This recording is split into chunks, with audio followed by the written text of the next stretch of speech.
Welcome to the Zompire Horde podcast. Join us every Monday, 7 p.m. Pacific, 10 p.m. Eastern, as your hosts, Vlad the Rad and Michelle of the Dead, discuss horror, true crime, and the macabre.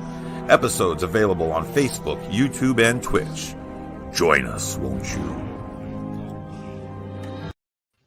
Hello, and welcome back to another Zompire Horde podcast.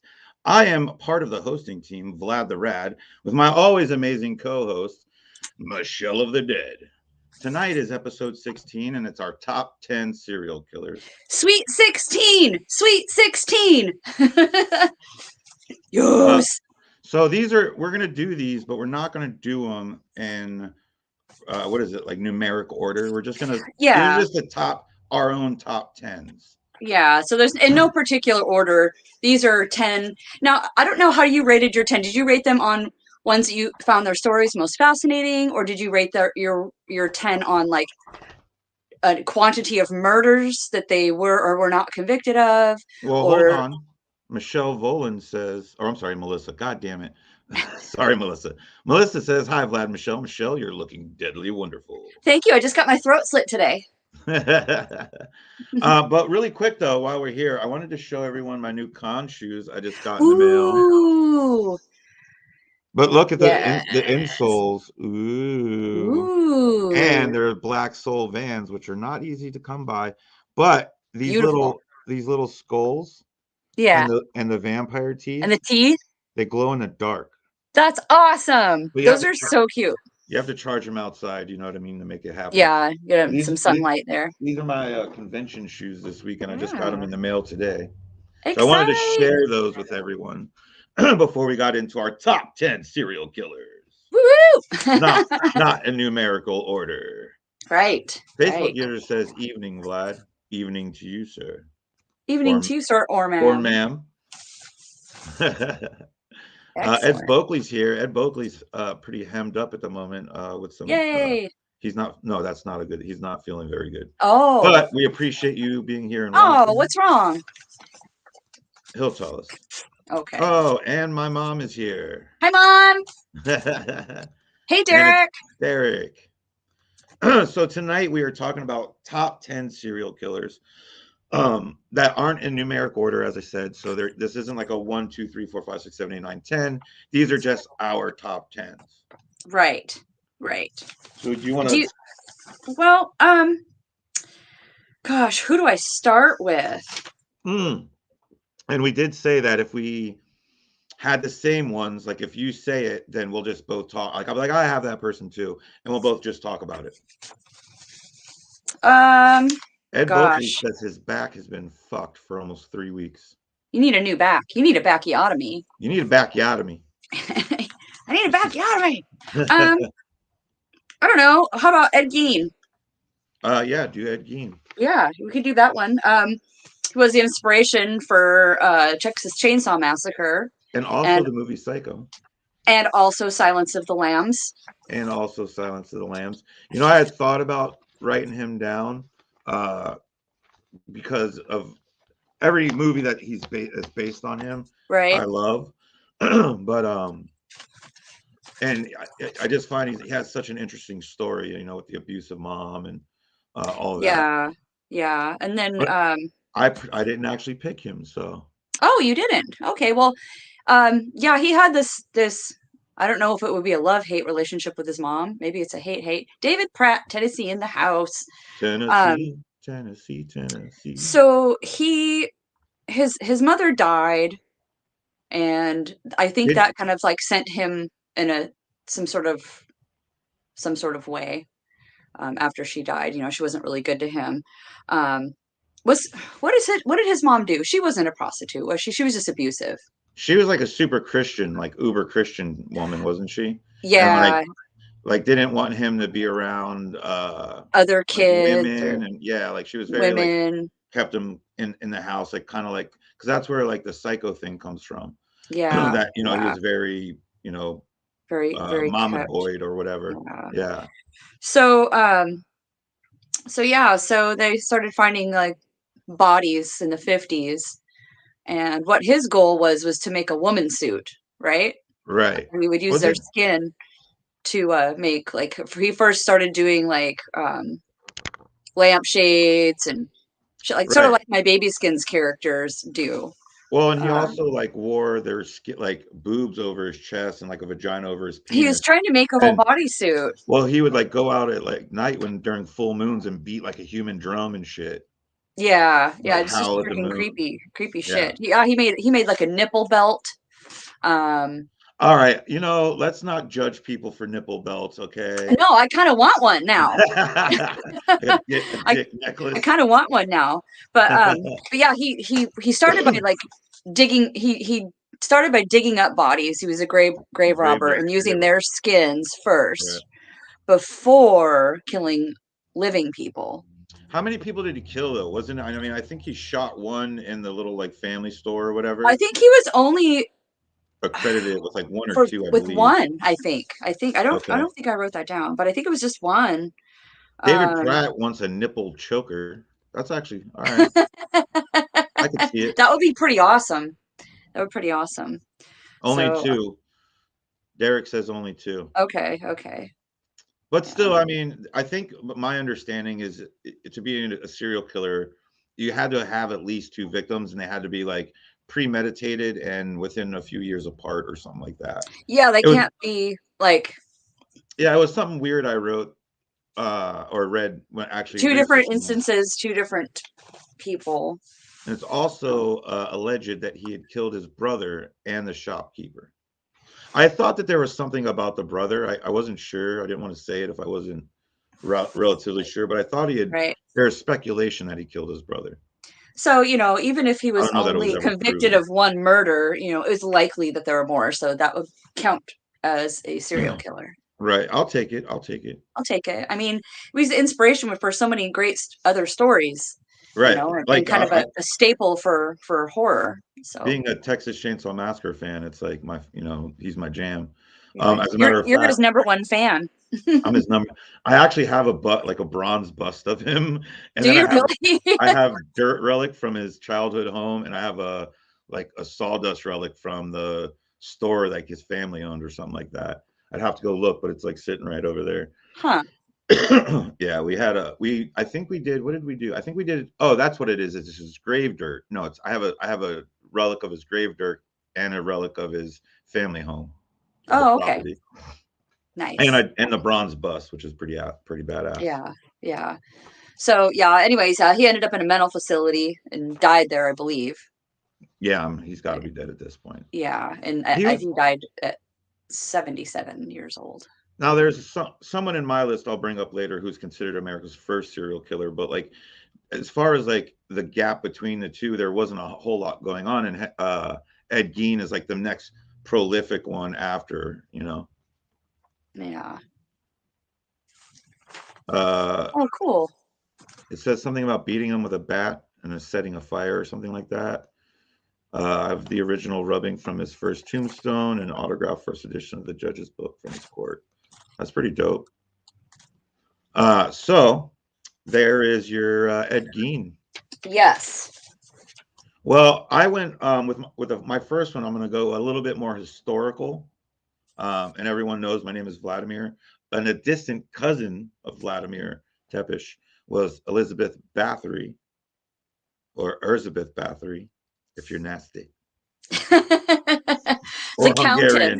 the countess herself. The countess herself, Yes. who was born in 1560, died in 1614. She was about 54 years old. She was known basically in Hungary, I believe is like the area, Slovakia, Romania area, who had her and her servants would actually kill women, like virgins, I believe, and then she would bathe in her blood because she thought that it kept her looking like youthful and young, kind of like the vampire. Yeah. Vampires drink blood, and for the I mean, same it's true. reason. But yeah, they were usually her slaves. She would beat them and use their blood while like they were still alive. She would collect it. Right. But they would always end up dying I had it one on way here or too. another. They say killed hundreds, but I thought at one point I read 600, but I could be wrong. Well, Many. She killed many. they say that it was like she had vampiric tendencies. I dig it. Yes. I dig it. I dig I it. mean, not. I mean, it was bad. She shouldn't kill, virgin, Killing is bad. killing anyone, but specifically to stay young looking. But I mean, The as far as price you pay for beauty, Vlad. well, I was thinking about different people like Ragnar Lothbrok, right? Like Viking dudes and stuff like that. Right. And I was like, that was more like war shit. Like who did something like super heinous? And it was like, oh, Elizabeth Bathory, like she like slaughtered virgins, bathed in their blood. And actually, if you remember, Hostel 2, that movie by Eli Roth, there's the Bathory scene where they have the girl. It's the first, death, or not the first death, but the first like in the thing where they have the girl hanging upside down and the chick's in a tub below her, like with the scythe cutting her, and Yeah. like all the blood's falling on her, and it's got the candles. Sexy Hey, scene. your brother's on. It's Fast Bush. Hurry, Bush. We all have vampiric tendencies sometimes. It's true. He's not wrong. Yeah, and that so in Hostel 2, if you remember, they did that kind of Bathory scene where they were like cutting the girl. Pretty hot scene. Yeah. Yeah. Pretty brutal. Pretty Pretty brutal. brutal. Now we know where the whole vampire like thing comes from. Vlad Tepes, Vlad the Impaler, and his distant cousin Elizabeth Bathory. There you go.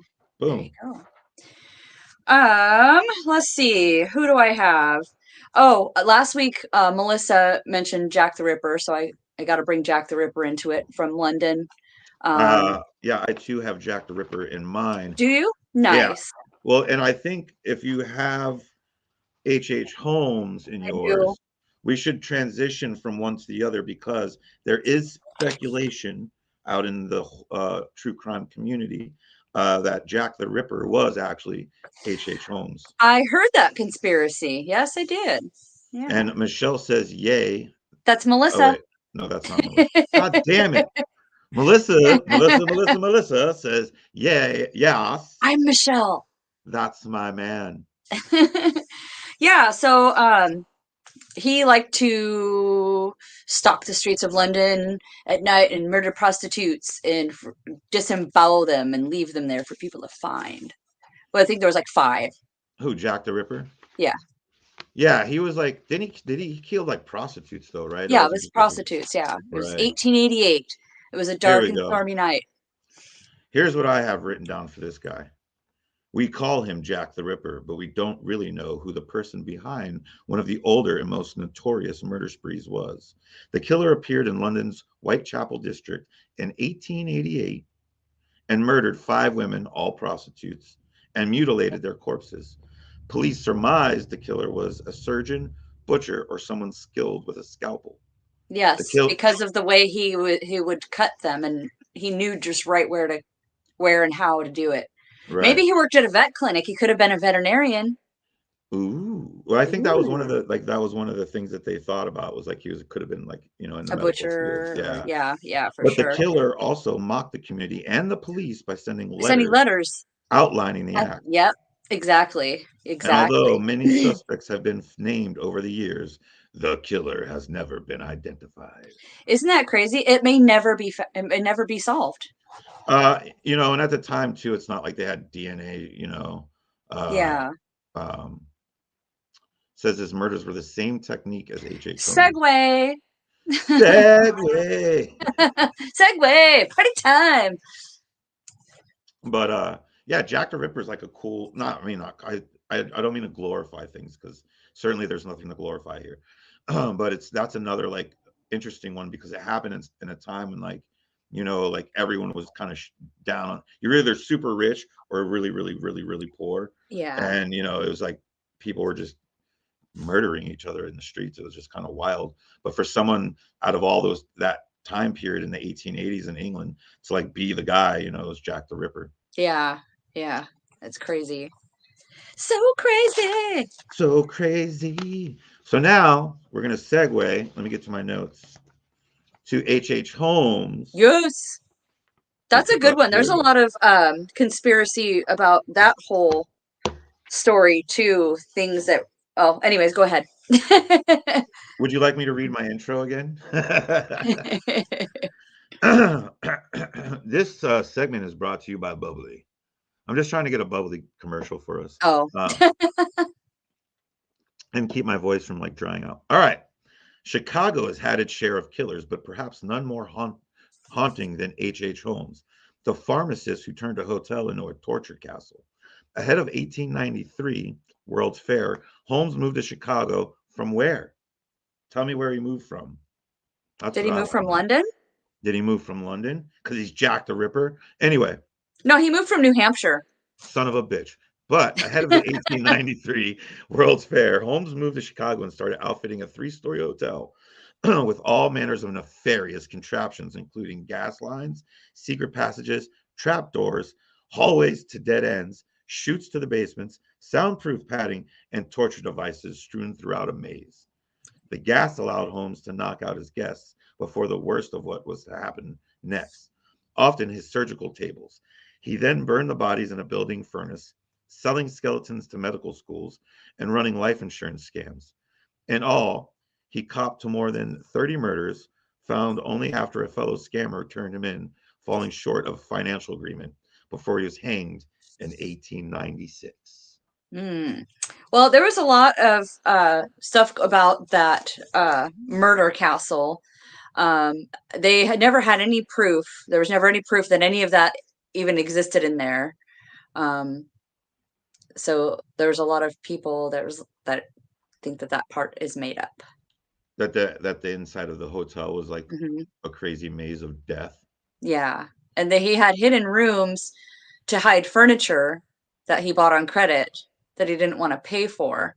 And sometimes those rooms would be full of furniture, and sometimes they would be kind of cleared out. That was part of his insurance scams. Huh. Yeah. So they never found any bodies. But what he did do, he was also a grave robber. He sold cadavers to like schools and medical facilities and things like that. Sold their bones, sold their skeletons, organs to the black market. And he didn't care who he killed, men, women, children, anybody. I think this is Derek Winsky. He lives in like Minnesota, I believe. He goes, there were many different contractors, so no one knows all of the design. Did they like destroy the building true. before anyone really went in there and like discovered what was going, like, you know what I mean? I'm assuming in Yeah. the 1880s, like, you know, cameras existed, but it's not like people took them to crime scenes very often. Right. You know what I There's mean? no documentation of what that looks like in there or Wow. looked like in there. So we can only go by word of mouth, like what people have said about it. Right. So, you know, there's 8 sides to every story. So, Sure. but yeah, that was a good one. That was a good one. I actually, another relic I have is a sample from the property that the hotel was on. Yeah. Yeah. Oh, it's a post office. They have speculated designs. Nice. Oh, it's now a post office. I want to get, dude, how close is it? Mail me something from there. I think that would be rad. Just to have the mail come from, that would be cool, right? Yeah. That'd be cool. Well, let me hop back in because I have a good one. And again, this guy is not, he is, I guess, a serial killer. He killed 2 people. He's listed as a serial killer. He copped to oh wait, how many was it? 600. He copped to 600, but he wasn't found guilty of any of them. 3 confirmed, 8 disputed, claimed over 250, and that's Henry Lee Lucas. Henry Lee Lucas. I don't have him on my list. Okay. He was an American convicted serial killer. Lucas was convicted of murdering his mother in 1960 and the murder of 2 others in 1983. He rose to infamy after he confessed to around 600 other murders after his conviction while in prison to the Texas Rangers and other law enforcement officials. Many unsolved cases were accredited to him based on his confessions. And basically what happened was he was going around because this was in like the early 80s he was caught. And he would keep confessing to these different murders because it kept him from actually going to prison. And so these Texas Rangers would show up at whatever jail he was in, and they'd be like, "Hey, did you do this?" And they would feed him like enough information for him to say what happened. You know what I mean? And he would confess to them. Well, when he confessed, they would drive him out to the house where it happened, walk him around for a few days, stay in a hotel, eat fast food. You know what I mean? So he was getting like catered to almost like a celebrity. Right. So he kept confessing to like all these murders that he actually never really did in order Right. to like basically stay out of prison and continue like, you know, this charade to get, you know, decent food and not be in jail. But he Yeah. confessed to over like 600 of them. He's only Yeah. accredited with 3. But crazy how to like you kill your own mom. Well, I have somebody who also killed his own mom. Oh, who's And that? that is Ed Kemper. He's from California in 60s and 70s. He killed college students, like girls and hitchhikers mostly. Right. He would strangle them and then he would dismember them. He killed his own mom, and he buried her head in his back garden. Oh, weird. And that's why he's on my list. That's a very good reason to be on anyone's list, to be honest. Right? Right? I'm obviously on somebody's list because, I mean, I had kind of a rough day. So, yeah. I'm yeah. like, if you're on this list, you did something bad. Right, right, right. Probably to several people.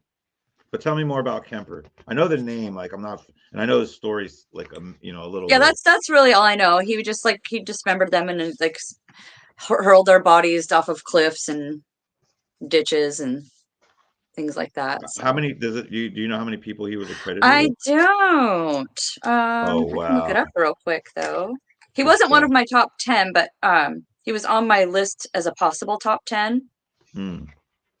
I'm missing a page of mine now. Uh-oh, I stole it. All right, Ed Kemper, blah blah blah. Edmund Emil Kemper III is an American serial killer who murdered 6 college students before murdering his mother and her best friend. From September Ooh. 1972 to April 73, following his parole for murdering his paternal grandparents. So he was also called the co-ed killer, the co-ed butcher. The co-ed killer. Yeah. I feel like Yeah. that's a horror movie waiting to get made. Oh, a lot of them have really cool names. You know, it's like, let's see, like David Berkowitz, the son of Sam.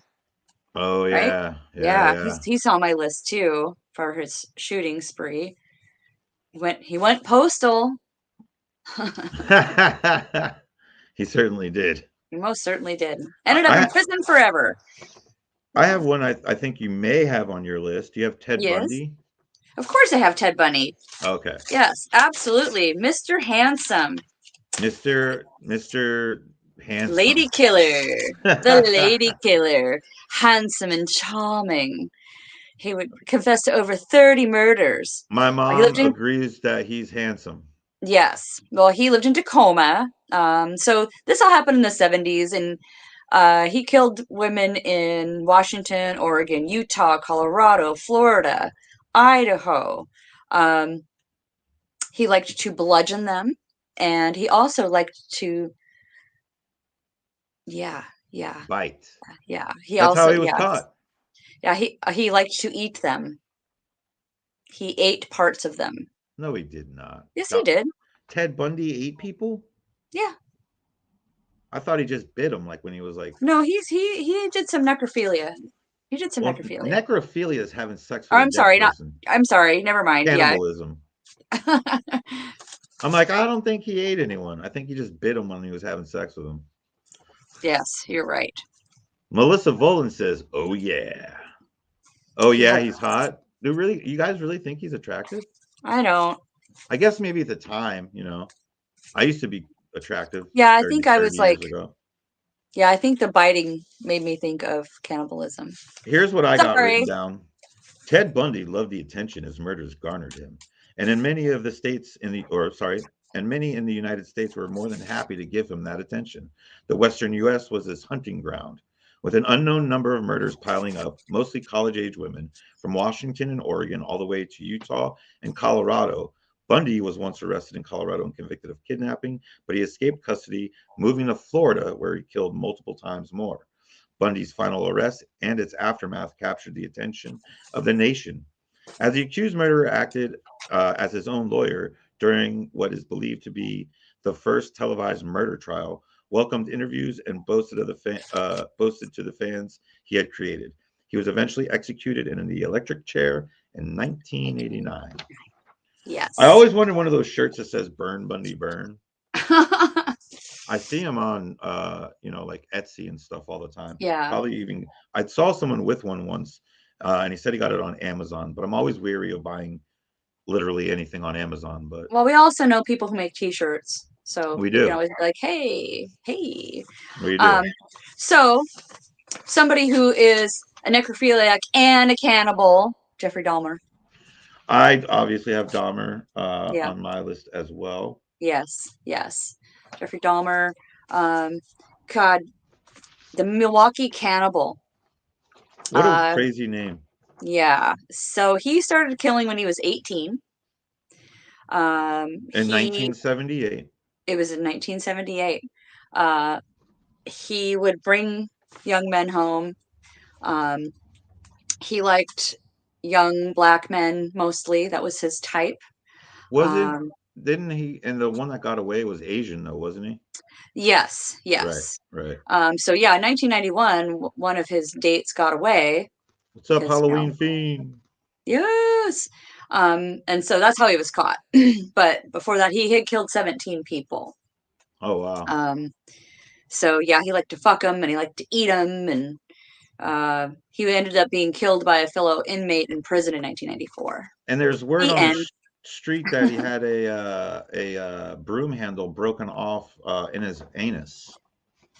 His I have not heard his that. his anus. Oh, you haven't His heard that? anus. No. His anus. Huh. Huh. Yeah. Apparently, in the beating death of Jeffrey of one said cannibal Jeffrey Dahmer. During the beating, they had put a wooden like mop handle in his ass, and it broke off while the beating was. Just leave it happened there. in I'll be back prison. for it later. But it Oh my broke off god. inside of him when it happened. Ouch. But yeah, Ow. he had a vat of acid he would use to dispose of the victims, and then obviously he had like heads and shit in his freezer. Yeah. Yeah. And he was actually went to jail prison twice. He did one for the molestation, and then the second time was for murder. Didn't he make uh like a stew, or was that somebody else? He Like with probably made a stew. those like ears and feet and shit. I don't know. I don't know. Lisa's gonna have a hard time sleeping tonight, she says. um, uh, Go that, ahead. I don't know if you've got this guy. This was kind of a reach, but have you heard of Harold Shipman? I have Harold Shipman. Dr. Death. Yes. You do Yes. have him? Yeah, I have. Yeah, I have him. Yes, Oh, he rad. killed anywhere from like 215 to maybe even more than 260 people. Yep. It was mostly the elderly. And it was mostly like during the day. He overdosed them on like morphine, basically. I don't know if he thought he was like helping them along or if Right. he did it to be malicious. Um, I had never really felt like I have an answer for that, but I when we were talking about nicknames, I don't know how that didn't register to me. Like, oh yeah, we're going to talk about Doctor Death, and what a like iconic nickname. yeah, yeah, it's a cool nickname. But he didn't like it very much. He killed himself in prison in 2004. I'm a, I'm assuming you're talking about Jeffrey Dahmer. What I have written down for Harold Shipman is Harold Shipman, also known as Doctor Death, is Dr. Death. Doctor Death is believed to Dr. have Death. killed at Heavy least metal hand. is believed to have killed at least 218 patients, although the total is quite likely closer to 250. This doctor practiced in London. Practiced in London in between 1972 and 1998. He did work for two different offices, killing all the while. He wasn't caught until a red flag was raised by several people, including an undertaker who was surprised by the sheer number of cremation certificates Shipman Under was a his part of. name. Yeah. Yeah. Along with the fact that most of these cases were elderly women found to have died in bed, not at night, but rather during the day. Police mishandled the investigation, and Shipman kept killing until he got greedy and tried to concoct a will for a victim named him beneficiary. And that's weird. Why would you name your doctor as your beneficiary? That was a stupid move on his part. Yeah, That was which fucking led dumb. which led to the victim's daughter to become suspicious. He was finally convicted in the year 2000 and committed suicide while in prison in 2004. Yeah. Yeah. These fuckers, man. I tell you what.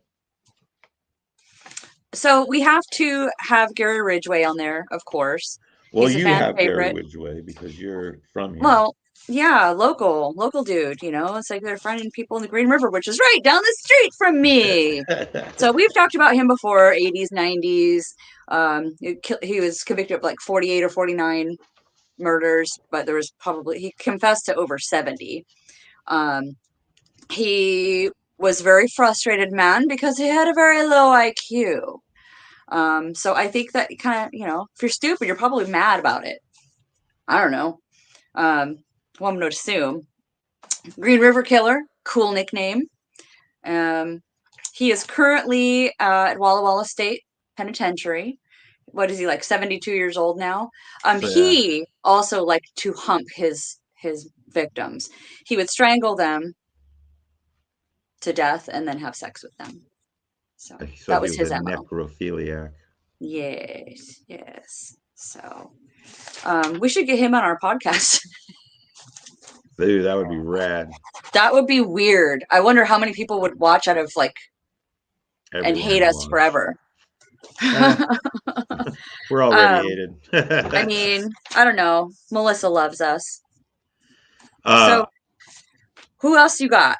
I got two that you probably have, but I'm gonna go with this one you might not. It's Pedro Lopez. I have Pedro Lopez. Jesus. He is, yes, he's from Colombia. And he killed people across Ecuador, Colombia, Peru, was never caught, still at large. He murdered hundreds of children, which makes it very heinous. Because little kids. They say he's linked to 300 murders. And listen to this shit. Dude's walking around a free man. Well, they don't know really. He could be free, could be dead. He could be dead. Yeah, but he only got, what did he get? He was later convicted of murdering 110 girls in Ecuador and confessed to 240 more murders in Colombia and Peru. The monster of the Andes is what they called him. Yeah. Didn't even spend 20 years in prison, as he was released in 1998 for good behavior. There are some countries that can only hold you for X amount of years and then you get set free, like 12 years or 20 years or 30 years. I get it, but you think if you get convicted of 110 murders and you confess to 240 more, they're like, maybe we don't let this guy out. I don't know. Some countries don't care, I guess. I don't know. And the crazy thing is like we have the death penalty here in like the United States where we're considered like this uppity. Yeah, if like some dude in a country go to Ecuador, they're like, 10 years to go home. Fine. It's fine. It's fine. Just go pick up trash along the freeway for a couple hours. It'll be great. So all right.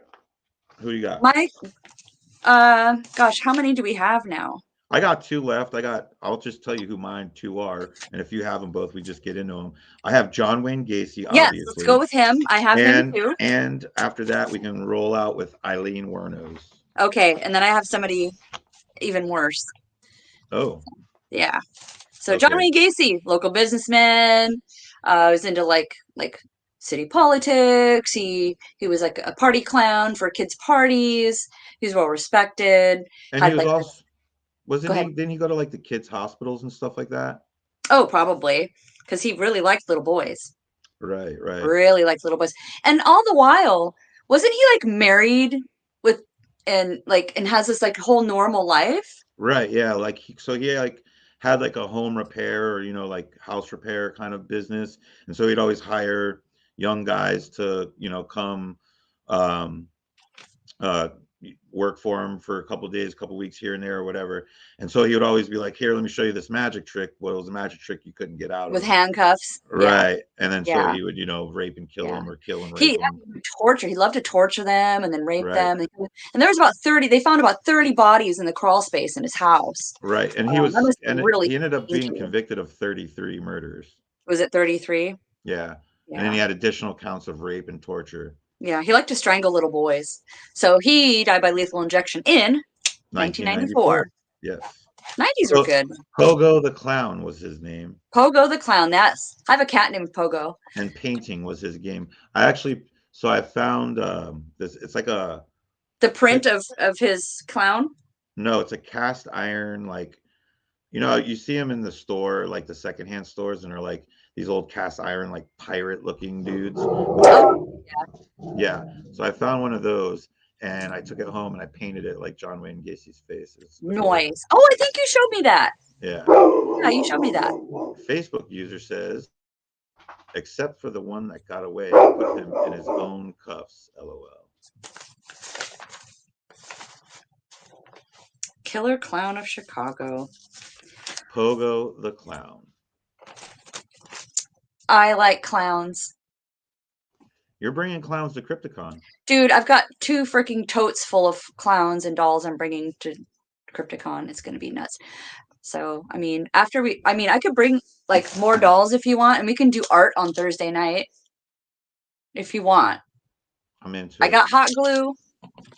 I have, I don't know, 50 pounds of Barbie. So, Alex come to Carlson the con. Sent us a clown emoji. Hey, that's Alex. I work with her. Hey, Alex. Woo-woo. Here comes to come to the con. Well, then come to the con. Really quick before we forget, though, I think next week's episode we won't be live, right? So we're going to be together Thursday, Friday, Saturday, Sunday. I think we just record and photograph, take all of that stuff, and we edit like a whole we can do that weekend. And because Monday we're going to want to sleep all day. Yeah. Exactly. Yeah. Well, I won't be sleeping. I'll be up editing. Okay. But I thought that would be like a cool episode to do. Like it could be like a montage. Let's do a montage. We could do a montage and then go live like after the montage and talk about, how much fun we had and everything. Yeah, because I want people to interact. I want people to ask questions. I want, to get to know our viewers and our peeps. Yeah. It's going to be so much fun. So much fun. So our next was Eileen Wuornos. Yes, the Florida prostitute. Was that her nickname? I don't want to say I like, but she has an interesting story because she had a pretty rough life, and then the fact that she went on to kill the Johns, that were like out hurting the prostitutes. It's like you kind of feel for her and can understand almost. Yeah, I mean, she did claim self-defense, because I mean, they do, prostitutes do get, beaten and killed and, all that kind of stuff. And she shot her Johns. She also robbed them. I don't think robbing was in self-defense, but she was one I do have empathy for her. I do have empathy for her because I don't feel like she was an evil person like Jeffrey Dahmer. I feel like she had a real rough life. She got handed some real bad cards. And did what she had to do to survive. And as a woman on the street, that's probably pretty hard. 100%. I mean, you never know what was going on out there. This is the 80s. I mean, what was it, the 80s, right? It was 89 and 90. So I was in high school when this happened. Yeah. So I mean, like that era, a lot of bad shit was happening to people you didn't hear about because there wasn't the internet and stuff. Right. You know what I mean? So I would imagine that the number of like we had to watch the news on TV. Right. He says, didn't she sodomize some too? I feel like I've heard that, but I don't know for sure. Yeah. But she was accredited with what, seven murders? Something like that. I don't know. I just feel bad for her. Yeah. I mean, it's almost like she was. Dude. I don't know. I mean, these dudes were bad dudes. It was like a vigilante type thing in a sense, to me anyway. The what's her name? Angela, what's the woman's name who played Eileen Wuornos in that movie? Charlize Theron's transition from like her normal self to look like Eileen for that movie, I believe, what's it called, Monster? That was insanity. I didn't see that one. I'm gonna have to see it. It has Charlize Theron is Eileen, and then Christina Ricci plays her girlfriend. And it's like about the era of when. But dude, when you see what's her name, Angela? Charlize Theron. You won't recognize her at all. They rubbed layers of tattoo ink over her skin to make it look all weathered and gross like that. Did you hear that? Yeah, that's crazy. All right, so who did you have last up? Can we talk about Albert Fish? Holy shit. Did you forget? We got this far without talking about Albert Fish, and I was Dude, hoping that we I were going to believe get out of here without talking about fucking Albert Fish. he is like, I think his crimes. Angela says she wants to talk about Albert Fish. Yeah, absolutely. I think his crimes were the most heinous. Because I tried to save you guys, just so oh you my know. God, yeah, the gray man. He liked children in all of the ways. All of the ways. He claimed, he was in New York, he claimed to have eaten children in every state. He liked to mutilate little boys. He killed and ate 3 for sure, but he claimed to have many, many more. This is the guy that put like needles in his balls, right? Oh yeah. This was in the 20s and 30s. Let's see, what do I have on him? He was charged of 3 murders. He was the one who made a stew out of face. He had like nose and ears and eyeballs and stuff like that. He going back, his dad, I think his father died, and his mother became a prostitute. Okay. He got put in an orphanage for 4 years. His father died when he was 5. His mom put him in an orphanage. She became a prostitute. He was introduced to homosexuality, S&M, as a young child. So, and he started he would be beaten in this orphanage, and he would get visually excited. He would get erections from it, and it was like he really enjoyed that pain. It was a connection for him. So he started with self-mutilation with his genitals, and they did an x-ray on him. They found a whole bunch of freaking pins all lodged up in his abdomen that he would jam up there because he just liked the pain. He liked to give it, and he liked to receive it. Wow. He had a bunch of kids. His wife left him. His kids, he had this metal or this brush with all these metal spikes on her nails or something, and he'd make his kids beat his bare ass with it. I think he was he was fucked up. He had a head injury also when he fell out of a tree or something when he was 11. But while he was married also, he was also, I don't know if he was bisexual or if he was gay, but he had lots of boy toys on the side while he was married. Let's see. I feel like I read too somewhere that he had a chair, and in the chair there was a bunch of spikes on the seat of the chair that he would sit in. Probably. His favorite thing was says, "What the fuck?" His favorite thing was young kids under 6 years old. He would kill them. Melissa, I told you I was trying to save you from this shit. He would dismember them, and he would cook them and eat them. He would go to people's houses posing as somebody else, and he would get these kids. He got this 8-year-old boy, I think, and he described how he would cut off his butt cheeks and his dick and balls and cook them, and the butt cheeks were so wonderful and sweet, and he would glaze them, and then the little boy's penis was delectable, but his testicles were really chewy, so he flushed them down the toilet. There's a 10-year-old girl, I think her name was Grace, that he originally went to go after the brother, but then she came to the room and he was like, I want this girl. Said, my sister's having a birthday party for my niece. Can I take her along? It'll be fun. That'll be kids her age. So anyways, he takes her to this abandoned house, and he goes up, he makes her wait outside, and he goes upstairs and he gets undressed and he calls her in. She comes in, sees him naked, and starts crying. And so he grabs her and he strips her naked. And she's like, I'm going to tell my mom. Well, anyways, he kills her. He eats her. It took him, I think, 9 days to eat her entire body. And then he sent a letter to her parents saying that exactly what he did. He described exactly what he did to their child in detail. That's fucking wild. So it's a super crazy. He liked to castrate little boys. He got obsessed with genital mutilation and castration. When was this? This was the 30s, the late 20s, early 30s. So World War II is going on, and this dude's eating people. That's cool. He loves castrating little boys. Well, here it is. It started with raw meat. He started eating raw meat, and then eventually he transitioned to human flesh. Yeah, Grace Budd was the girl that it took him 9 days to eat. So all of his crimes were sexually driven. He Melissa, really liked little kids. Little kids. He would fuck them and he'd yeah. eat them. So, but not Grace. She died a virgin. He said in his letter to the parents. He goes, "I could have fucked her, but I didn't." All right, well, calm down, Sorry. It's so creepy.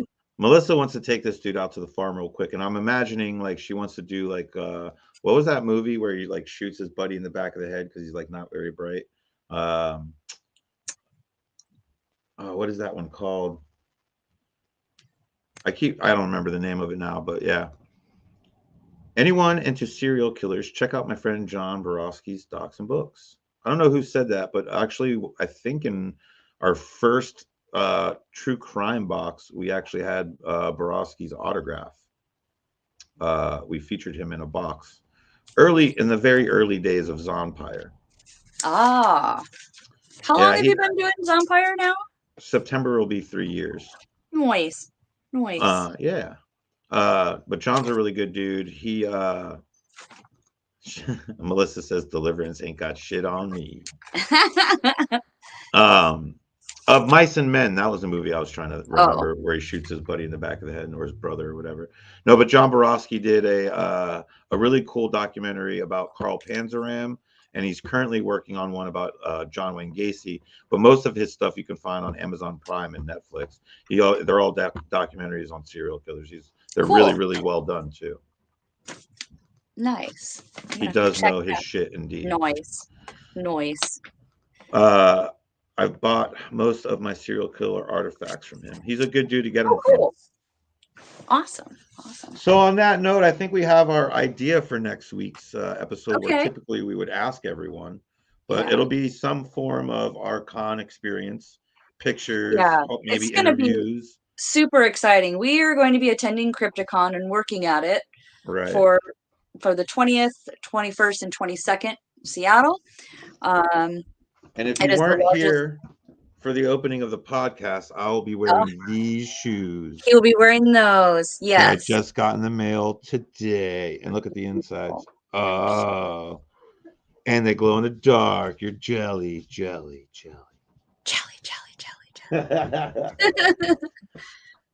But those are my con shoes, so I can't wear them until then. Oh, you're going to break them in at the con. Might get blood on them. Ooh. Don't threaten me with a good time. What does she says? Dual signing of her 2 favorite podcasters. That would be dope. Yeah. We need some podcast autos going out. Actually, one of the cool things, since we're talking about the convention, I'm going to do, hopefully, I have time while I'm there. I have 2 Funko Pops from Child's Play 2. So I'm going to try and get Alex Vincent and Christina Lease, because they were both in it. Try and get them both signed. So I'm going to... One of them's for Josh and one of them's mine. That'd be awesome. I'm pretty excited. I hope I pull that off. And then I have some you probably can't see it. But right behind me is a 3D printed Texas Chainsaw Massacre 2 VHS poster. It's all hard plastic, you see them in Blockbuster, but it's big too. It's a big 16 by 20 or something like that.